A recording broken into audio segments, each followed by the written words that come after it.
Let's talk about it. The dark side of living in a HOA community. Let's get into the clips. Homeowners are losing their houses to HOAs over unpaid fines. See, I made a video about HOAs and y'all thought I was just talking. Y'all didn't think that. But this just goes to show how serious things can get in HOA communities if you don't abide by the laws. And if you get fined and you say, like, screw this, I'm not going to pay it. What are they going to do? Baby, this is what they're going to do. They have the option to place liens on your house. They can foreclose on your home over you not paying your fines. It could be a $200 fine for, I don't know, maybe not keeping your grass cut or not pulling your trash bin back to the house or having a satellite dish in the front of the yard when it's supposed to be in the back. Anything. That's why it's very important that you get those bylaws and restrictions pulled before you close on the house to see if, hey, I know I'm not going to abide by this, so let me not even buy a house over here. Or I don't mind following the rules because I like my community nice and upkept, so I'm not going to be an issue. But if you know that you are problematic, if you know you don't like to listen, if you know you like to live life on your own terms, maybe a HOA might not be for you. I think one of the big issues with HOAs is not so much the HOA itself, but the people who are on the board or people who are presiding over these HOA associations. Um, Sometimes you have individuals who've never been in any position of power in their life, and they get into these homeowner association board members, or they're the president, and they get power drunk and just start doing the most.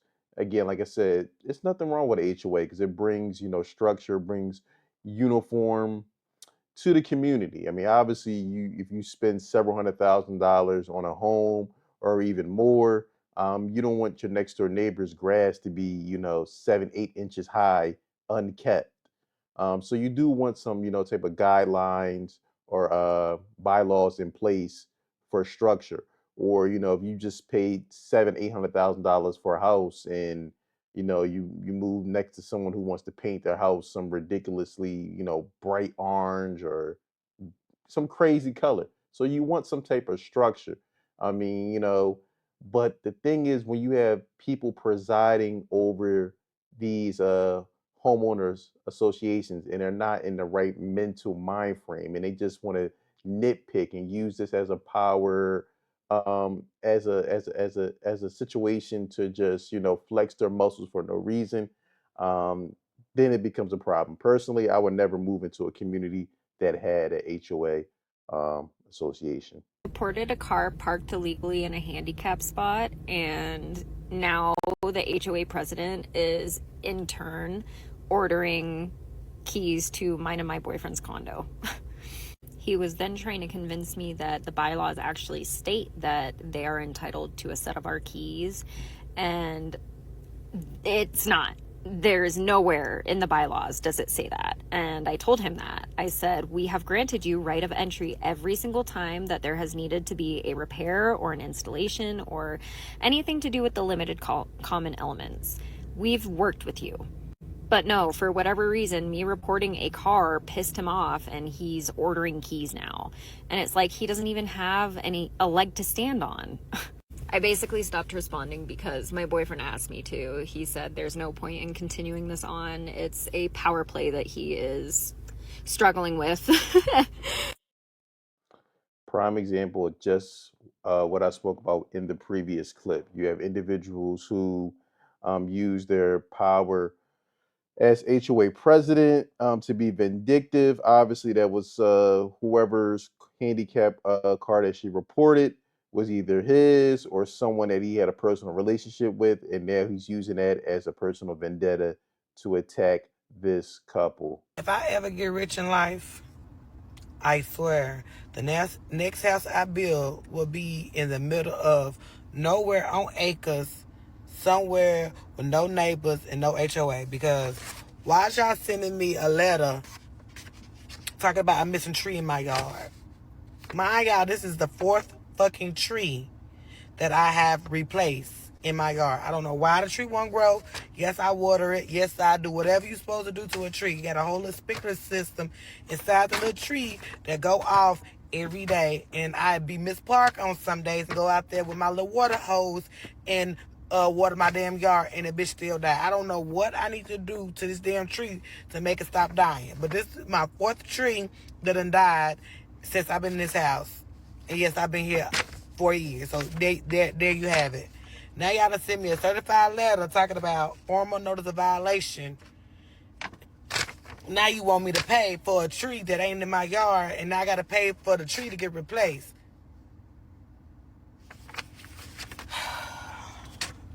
HOA, that's by far the most downside of buying a house in these type of neighborhoods. I love my house. Love it, love it, love it. 10/10, recommend. But HOA can kiss my ass. The little bit I got. Hello, somebody.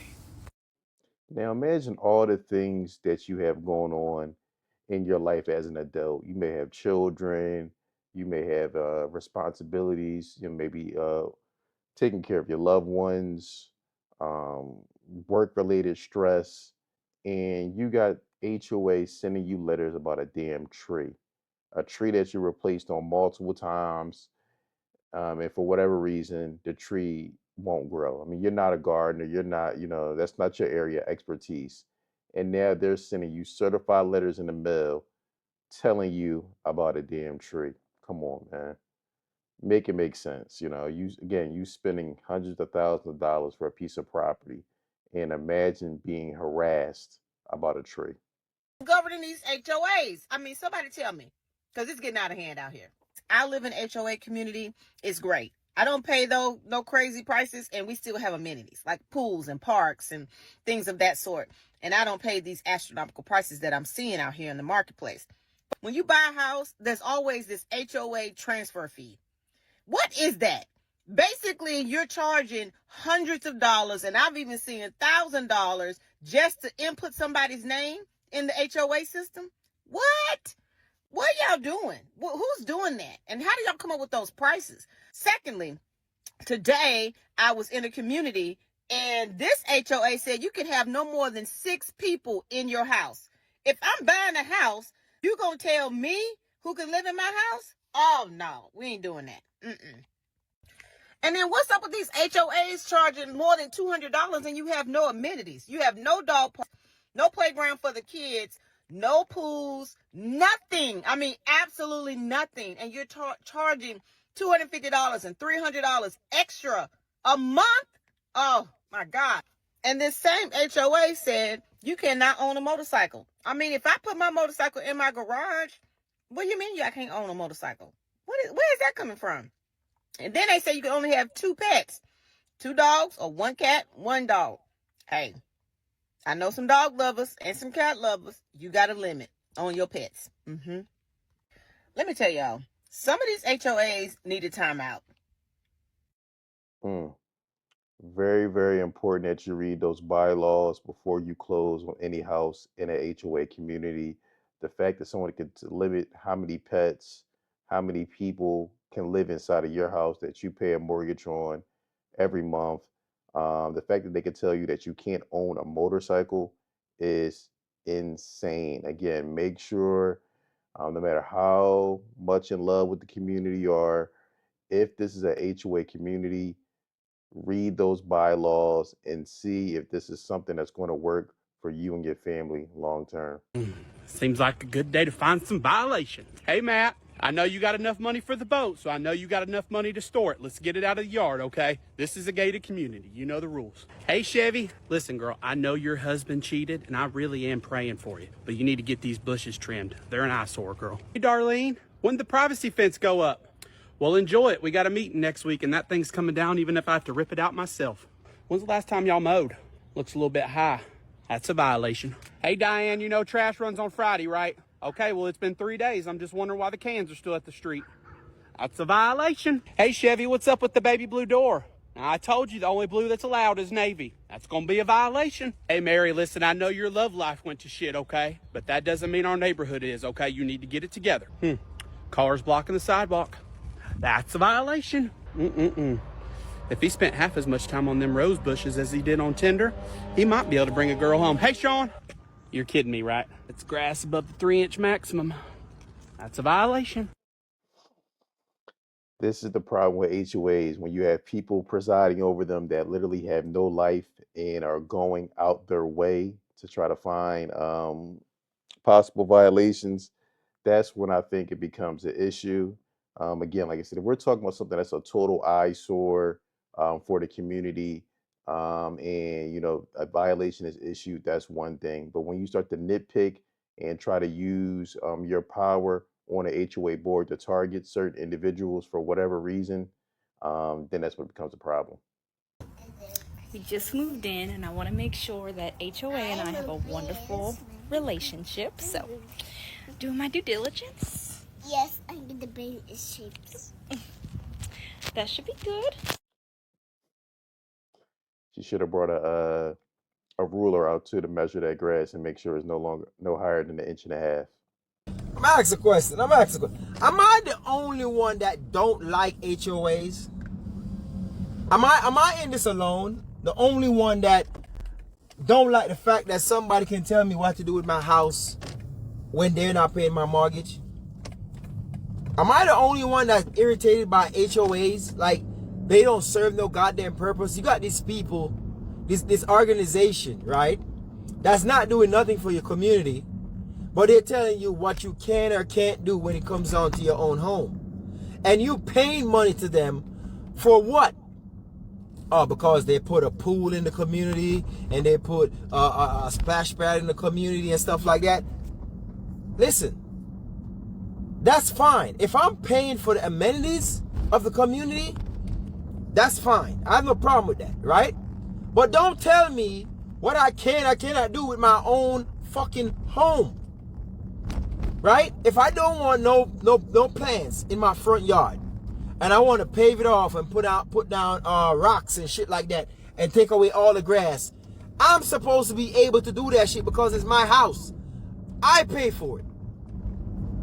So I'm asking, am I the only one that's annoyed with these HOA communities?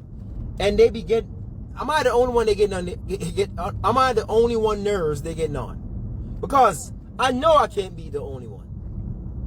I know I cannot be the only one that these people are ridiculous. And I tell myself, listen, the next house I'm getting, even if it's an investment property or even if it's a home that I'm going to live in, I don't want no more HOA community. I'm done. I'm done with HOA community. I want nothing to do with them. Y'all can keep y'all pools. Y'all can keep y'all splash pad. Y'all can keep y'all little trails. I don't need it because I cannot take the headache. I cannot take the violation. Your garbage can was supposed to pick up yesterday and you didn't pick it up. One violation. If I want to leave the fucking garbage can out for one day, I have the right to do that shit. If I want to put a garbage can in front of my house right next to my driveway, I have the right to do that shit. Because it's my property. I pay property tax for it. It's my house. Are you going to tell me what I can or cannot do on my property? To me, it's stupid and it's ridiculous. And I will never, ever, ever, ever go back into another HOA community. Ever. These people are ridiculous. No, I'm not doing it. I'm not doing it. I'm in total agreement with the brother. Again, I would never purchase a home in a HOA community because you never know who's going to be ahead of the board. And I'm not trying to be in a position where you got to kiss up or play nice to someone who is power drunk. But let me know in the comments below if you live in an HOA community. Do you have any horror stories? Or do you actually have, do you prefer living in a HOA community? I know it's a lot of amenities sometimes, just all depends. Some are more basic, where just, simple maintenance, but some have pool houses, clubhouses, dog parks. But let me know your experience with the HOA. Let me know in the comments below. I look forward to hearing from you. Don't forget to like, subscribe, and share.